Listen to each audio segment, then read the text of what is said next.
Сәлем достар, видео басталмай тұрып, каналыма тіркеліп, лайк басуды ұмытпаңыздар. 6 айлық сәбиді бағып қағу және дамыту кезеңдері. Сәби түрлі заттарды тарсылдату жақсы көреді. Оған осындай тамаша құлақ жаратын шуды өзі шығара алатыны ұнайды. Егер сіз ас үйде болсаңыз, оған ыдыс-аяқ, қақпақ бар. Қазанның қақпағы, қасық, ожау беріңіз. Тарсылдата берсін, бірақ сәбидің жараланып, бір жерін соғып алмауына қарап бақылауыңыз отырыңыз. Сәби бір нәрсені білуге өте құмар. Оның айналасындағы болып жатқан құбылыстарын бақылау жасауына мүмкіндік беріңіз. Ол үшін бөлме онда болып жатқан құбылыстарды көрінетін етіп, сәбиді отырғызып немесе жатқызыңыз. 6 айлық кезінде бала дамуындағы жаңа кезеңдері басталады. Осы уақытта баланың еліктеу кезеңі басталады. Әрине, өзін үлкендер сияқты ұстауға шамасы келмейді. Ол әлі кішкентай. Сыртынан қарағанда сәби біздің мінез-құлқымызды ешқандай елемейтіндей сияқты. Алайда санасында, есінде біз айтқан сөздер мен тұтас сөйлемдерді біздің мінез-құлқымызды сақтап алады. Сәби неге жылайды? Көбінесе балаға ата-ананың мейірімі жетпейді. Сондықтан да ол қолдарына алғанша жылай береді. Оларды қайтадан кереуетке жатқызса, болды, қайта жылай бастайды. Сәби үшін ата-ананың аялы алақанын сезіну маңызы зор. Баланы көбірек қолда ұстаңыз. Көптеген елдерде жас нәрестені күні бойы қолда алып жүреді. Баланы қолға ала салысымен жылауын тоқтатады. Тоқтатпаса, оның іші немесе кеудесі сіздің кеудеңіздің түйістіріп етіп бауырыңызға басыңыз. Бұл бірден көмектеседі. Егер бала әлі де жылауын қоймаса, оны бөлме ішінде көтеріп жүріңіз. Жаймен тербеуі оны біртіндеп тыныштандырады. Сәби көп нәрсені істей алады. Бетінен жатып, басын көтеруге тырысады. Ілініп тұрған заттарды қолын созады. Заттардың ұстау сілкейді. Етпетінен, шалқасынан аунай алады. Сүйеніп отыра алады. Қолы және аузының көмегімен заттарды анықтап байқайды. Дауыстар мен бет-әлпет құбылыстарын сала алады. Дені сау 6 айлық сәби оны айтылғандардың біразын жасай алады. Егер сіздің сәбиіңіз олардың біреуін істей алмаса, қауіптенбеңіз. Әр баланың дамуы әртүрлі. Медицина қызметкерінің кеңесін алыңыз. Сәбимен ылғи сөйлесіп отырыңыз. Онан нені қалайтындығын үнемі шыдаммен түсіндіріңіз. Сіздің айтқаныңызды оның естуі керек. Ол біразын түсінеді.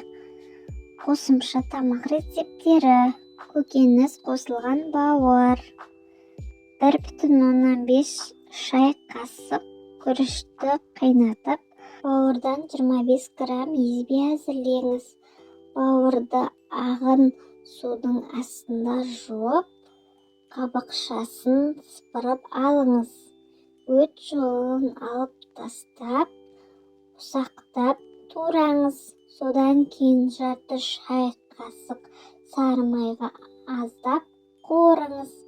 Су қосыңыз және жабық ыдысқа салып 5-7 минут бұқтырыңыз. Суыған бауырдың етпет тартқышпен немесе үккішпен өткізіңіз. 1 шай қасық ыстық сүт қосыңыз. Орташа сәбізді 1/5 бөлігін тазалап жуыңыз. ұсақтап турап азғантай су құйылған кастрюльге салып қайнатыңыз. 10 минуттан кейін картоптың 1/5 бөлігін тазаланған және туралған қосып қайнатыңыз. Әзір болған көкөністердің илеткен немесе үккіштен өткізіңіз. 1 шай қасық ыстық сүт қосыңыз. Бауырдан қосылған езбені көкөніс езбесіне піскен күрішті 3 ас қасық ет сорпасын 1-2 шай қасық сары май қосылған бидай ұнын пышақтың ұшымен араластырып әзір болатындай қайнатыңыз. Дайын болған езбені 1 шай қасық өсімдік майын қосып жақсылап араластырыңыз. Тамақтандыру бойынша кеңестер. Сіздің сәбиіңіздің талғамы әлі қалыптаса қойған жоқ. Оның әрі қарай қалай тамақтандыруы сізге байланысты болады. Сәбидің тамағына тұз, қант, дәрумендер қосудың қажеті жоқ. Олардың ағзасы пайдасы жоқ, ал олардың бар жоғын сәби сезбейді. Сәби енді күніне 3 рет қосымша тамақтану керек. Бірақ кем дегенде күніне 5 рет емізуді жалғастыра беріңіз. Сәбидің асқазанына мен ас қорыту жүйесін, сиырдың майлы сүтін, ашыған сүт тағамдарын қабылдауға әлі де дайын емес. Сондықтан да оларды 1/1, яғни 100 мл сүтке 100 мл су қосып пайдалану керек. Сәбиді 9 айға дейінгі майлы сүт өнімдерімен бермеңіз. Сіздің сәбиіңіздің мәзірлік үлесі біртіндеп көбейеді.